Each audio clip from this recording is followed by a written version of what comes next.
ईमानदारी से कोई 40 बार भी अगर प्रश्न करेगा तो उसका हक है कि उसको समुचित उत्तर दिया जाए। यूजुअली क्या होता है जब आपसे कोई क्वेश्चन पूछता है हाँ। तो आप उसको एक दो बार समझा के बोलते चलो रहने दो और पढ़ लेना, पर कल ऐसा हुआ कम से कम 5 6 7 राउंड चले उसी चीज के। आईएससी की बात कर रहे हो? आईएससी, आईएससी वाला जो मोस्ट प्रोबेबली वो उस लड़की की भी शक्ल पे लग रहा था कि वो एक सही इंटेंट से पूछ रही है। वो कह रही थी कि this is where I stand now, I am like keeping it in front of you, tell me whether you can help me. मेरी ये हालत है। फिर मैं उसको जो भी बोलता था तो उसमें वो कहती थी कि नहीं, आपने जो बोला इसके बाद भी मेरी समस्या का ये हिस्सा बचा रह जाएगा तो मैं क्या करूं। तो मैं जवाब उसकी स्थिति को कम और उसकी ईमानदारी को ज्यादा दे रहा था।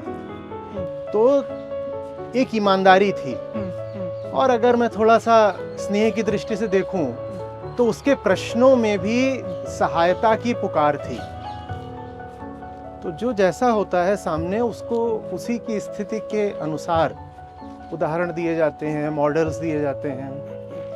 लेकिन कोई अपने आप को डिफेंड ही करने के लिए, कोई अपने आप को सही साबित करने के लिए कुछ बोलेगा तो उसका फिर एक प्रश्न भी लेना समय की बर्बादी है।